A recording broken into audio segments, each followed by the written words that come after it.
Hi, everyone. I'm Hannah Carsonell, and tonight I'm going to be doing a presentation about ICE in Chicago. So I titled this The Trump Admin Giving Families the Cold Shoulder, Deputizing ICE in the Chicago Breeze, the Impact on Families and Educators. So on the right here, you can see it's a picture of a child's jacket that was seen as workers cleaning out a unit after an ICE raid. So this is the overview. This is what we'll be going over tonight. So first, I'm going to introduce us as Quarantine Racism. Then I'm going to introduce you guys to our team.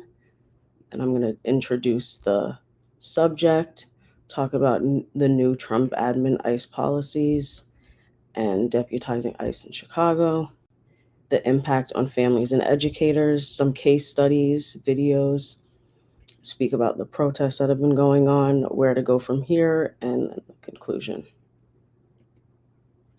So, about us, Quarantine Racism Educational Services. So, our motto is Black Learners Matter Too, and we're dedicated to serving students, supporting teachers, admin, and parents through emphasizing equity and the strengths of diversity in the classroom. We are Black owned and veteran owned. We provide free resources, toolkits, and guides for teachers. We have an equity professional development course on sale for $297. There's textbooks that are on sale. We have free articles, graphics, and videos on initiatives and current events in education. We do live stream presentations such as this, as well as panel discussions on Wednesdays at 6 p.m. Pacific Time, 9 p.m. Eastern Standard Time. And I did just create a new series called our Spotlight Speaker Series, which features guest speakers, parents, educators, administrators, students, etc. So we go live on the Quarantine Racism Educational Services Facebook, LinkedIn, and YouTube accounts. And there is my link. So it's www.quarantineracism.com/question mark REF =Hannah. So this is our team here. This is Dr. Al Mumin. She is a racial equity brand ambassador and former professor based out of Nevada. Her areas of expertise are grant acquisition, adult learning, and transformative education. This is Dr. Campbell here. He is our founder, a former principal and educator, math teacher based out of New Jersey. His areas of expertise are educational services and consulting, as well as tax preparation. So again, I'm Hannah Carsonell. I have a master's in public policy, and I'm a racial equity brand ambassador based out of Massachusetts. My areas of expertise are public policy, policy research and analysis, grassroots organizing, and cultural anthropology.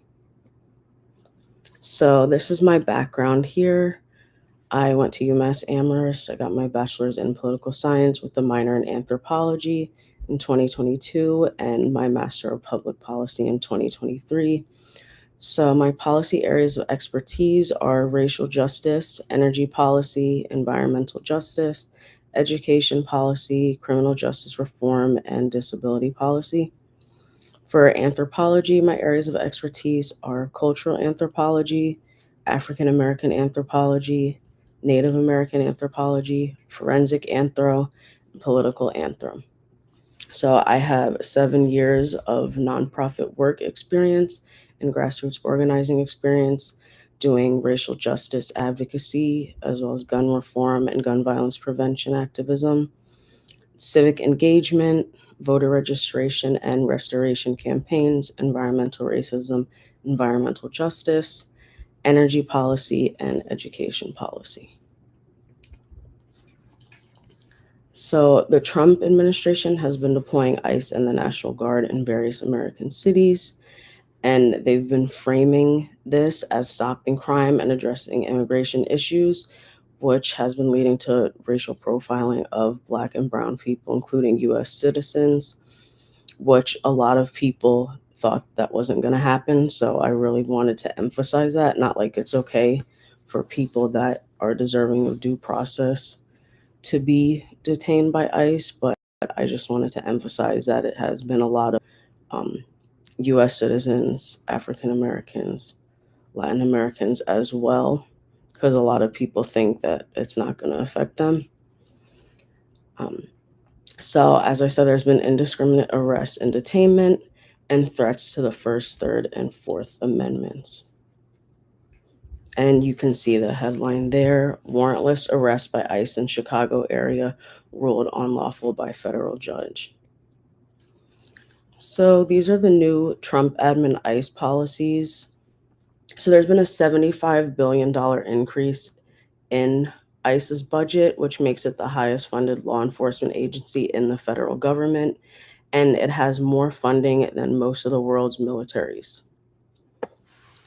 So the Trump admin has banned sensitive locations and such as schools, hospitals, places of worship, and I'll get more into that on the side there. There have been detainments, arrests and detainments at immigration proceeding hearings. I actually did see a video, which I should have included, but I can include and post or share on a later date. But there was a video of a woman who was in immigration court, and they waited until her lawyer went to the bathroom to arrest and detain her. Um, yeah, there's been active visa denial for students that have criticized Charlie Kirk and the war in Gaza, and they've been accused of terrorism.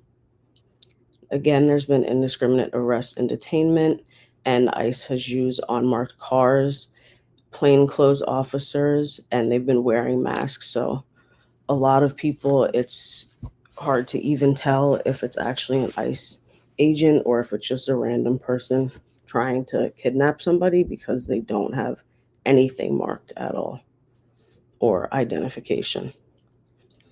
So there's been an increase in raids and detainment, warrantless and indiscriminate raids. There's been an admission by the Trump administration to racial profiling for detainments. ICE and National Guard has been deployed to U.S. cities. There's been arresting and detaining of even U.S. citizens, as I stated previously, no due process, and they've been arresting and detaining first and then asking questions later. So, the outlawing of sensitive locations by the Trump administration. So, the Trump administration has outlawed sensitive locations. Previously, sensitive locations were places where people were safe from being detained, arrested, and detained by immigration officers unless there was a warrant. So the sensitive locations were established under the Obama administration as schools, hospitals, and places of worship. Then, under the Biden administration, he added on to those sensitive locations, including public demonstrations, funerals, weddings, and other ceremonies, social services, establishments, bus stops, playgrounds, and child care centers. But now those are no longer protected. So, the Trump admin deputizing ICE in Chicago. The Trump admin deployed ICE in Chicago, citing a need for ICE, the National Guard, and Homeland Security to address immigration enforcement and crime. And that's just a little phrase that they use to say Black and brown people. Um, so the Trump admin introduced the idea of sending troops to Chicago and begins planning Operation Midway Blitz in August. There's a refusal from Chicago Mayor Brandon Johnson and Illinois Governor J.B. Pritzker, as well as Chicago PD, did not want to assist ICE. So that in September, the Department of Homeland Security began the operation. A federal agent shot and killed Silverio Villegas Gonzalez in September. Protests begin after this. There's been an 82% increase in Border Patrol arrests in general. And there's actually a picture on the side there of Silverio. The ACLU critiques the operation in September. And there's an increase in indiscriminate arrests and detainment, with racial profiling being a big factor. And U.S. citizens have been detained, as I was stating. Children have been held as well. So this month so far, the Trump Trump announced 300 National Guard troops to be deployed in Chicago. A federal judge temporarily blocked the National Guard from being deployed in Chicago, and an appeals court ruled to keep the block. And 20 states' attorney generals opposed the deployment of the National Guard in Chicago, and then the Trump administration appealed a temporary order. So, the impact on families and educators has been family separation, obviously, which leads to isolation, instability for children and parents, trauma, PTSD, depression, anxiety, and a loss in sense of security.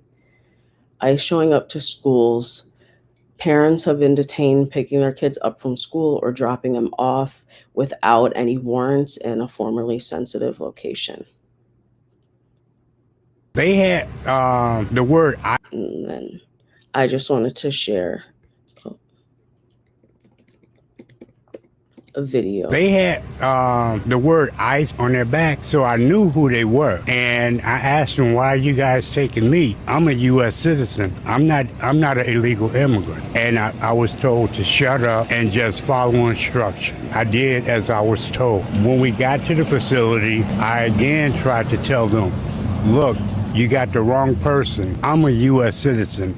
I'm not an illegal immigrant." Again, I was told, shut up. I tried to tell them, I've got everything in my backpack. My birth certificate, I got my ID. Why'd you have it in your backpack? I had some business to take care of with the Illinois Department of Public Aid. I went there earlier in the day. So at no point did they allow you to show your birth certificate or any identification? They didn't want to see nothing. I've heard people say they're not just rounding people up, they're getting identification. They're not being rough with people. What do you say? They're lying. They're not checking IDs. The building behind me was the building that they were targeting. This building right here, the orange brick building? Yeah. I couldn't understand why they were at my building, because my building is not there. I'm a block over in the middle of the block. I didn't see any reason for them to be bothering us. They were just scooping people up randomly? Yeah. People that were just hanging out here were all rounded up as well. It didn't matter, Latino. Didn't matter what color you are. They were scooping people up. But it was black and Latino. What time was this? This was close to 10:30, perhaps. At night. At night. So you were out here in the darkness doing with all this happening? Yes. We were in the back of a moving truck. Were there seats in there? No. It's like the trucks that you use to load your furniture in. It was a budget rental truck. So you had to stand up to get there? Well, some people were able to sit down, but most of us stood up because there were, it was too many people for everybody to try and sit down. What were you holding on to? Each other. Were you rumbling around in the back of the truck? Anybody falling over? We managed to maintain, because with the amount of people that we had in the truck, if somebody was about to fall, you've got enough people to break that fall. How many people? I'd say we had about 40 or more people in that truck. What the hell? Yeah, I wanted to include that video because some people have thought that it wouldn't be affecting them within the Black community, but they mean us as well in these situations. So I just wanted to address that. Then there's another video which I wanted to touch upon. There was a white journalist that was also arrested and detained, and in administrations like this, in this fascist state at the moment, it doesn't really matter anymore who you are. As long as you're disagreeing with them, you're viewed as the enemy and criminalized. What's your name? What's your name? Debbie Brockman, I work for WGN. Fascist! Fascist! Nazi! Fascist! That's what you are, dude. You're a fascist. Hope you're proud of yourself. Hope your mom's proud of you. Sir, what's your name? What's your name? Debbie Brockman, I work for WGN. Let them know. I got you. Yep. Debbie Browning? Brockman. Brockman, WGN. Hope you're proud of yourself. Do you guys want to share your names too, or just gonna cover your face? Couldn't cover your face a couple years ago, but you're super happy to do it now, aren't you?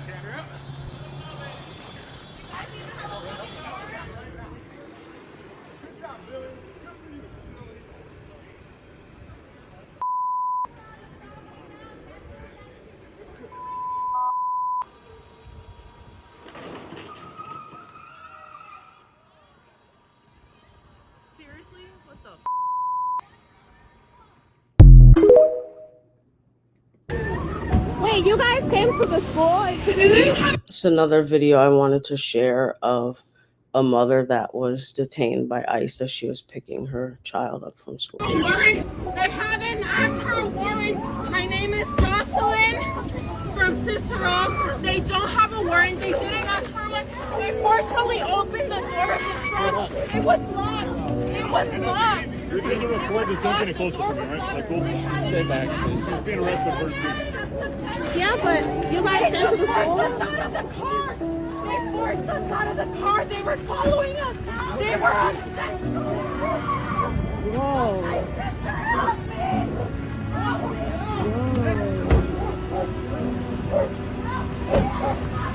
Step back, please. You're okay. I know I'm okay, but I'm worried about other people. Oh no. They were coming to get their kid? They don't have to answer my question? Like what? Were they coming to get a child?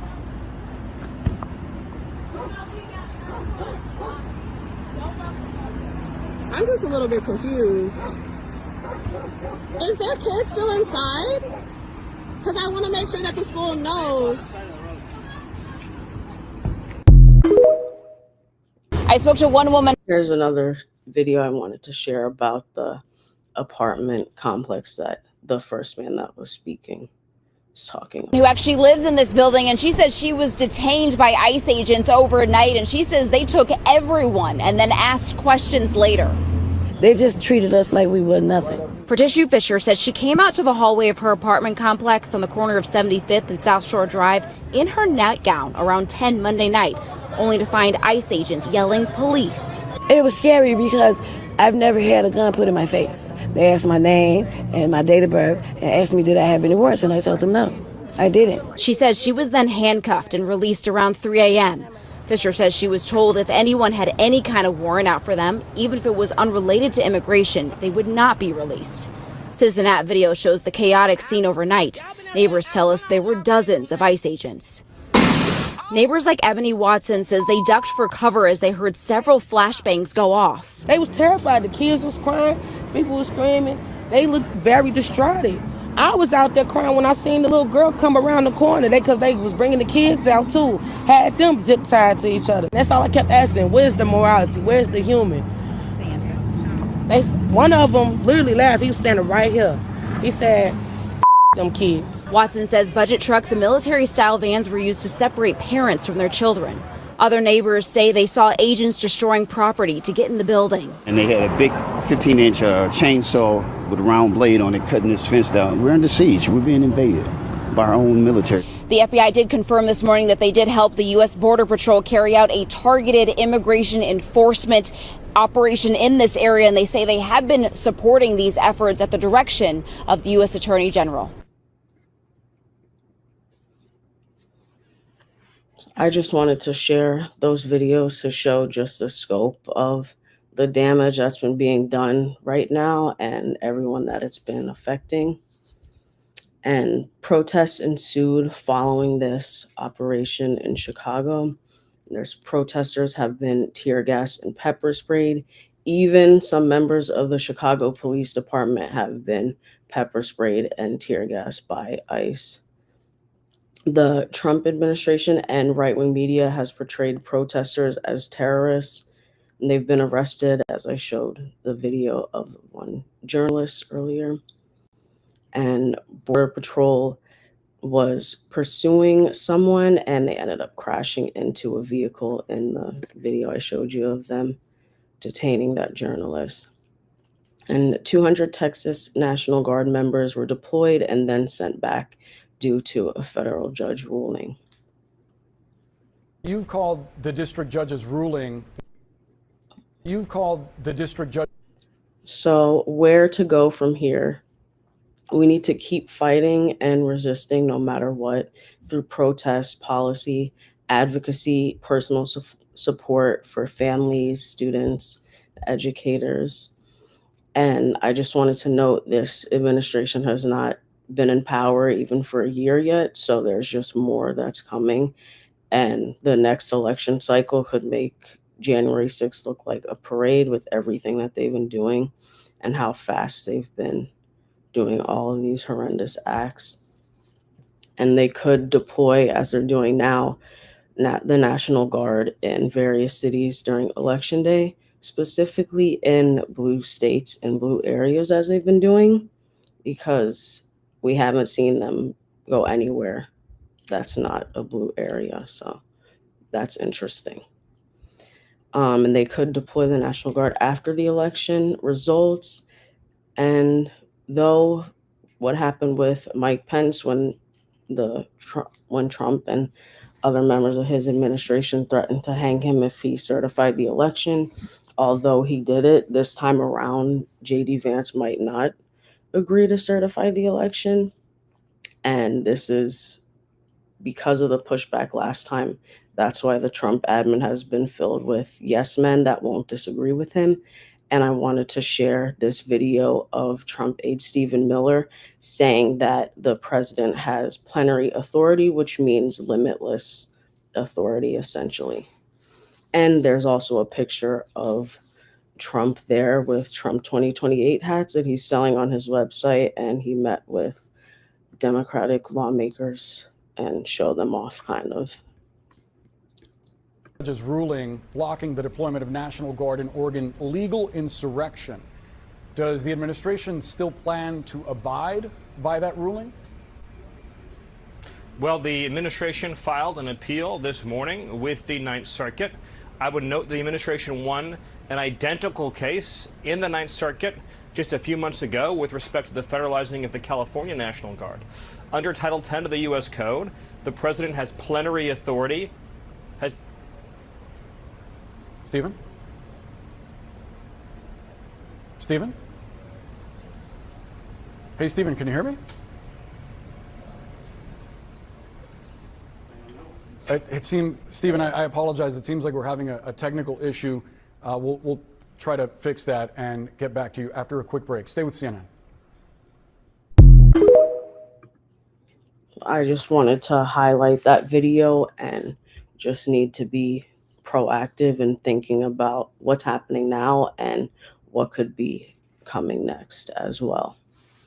Because that wasn't a slip. He didn't mean to say plenty. That's not just a word that you slip up on and say plenary. So in conclusion, again, we must continue to resist in whichever ways that we can and not give up. I've seen a lot of people say this recently, and I just wanted to reiterate this point that fascists are not as strong as they appear. They know that they're weak and how many people there are that disagree with them. So they must enforce their fascist ideals through policy and criminalize those who disagree.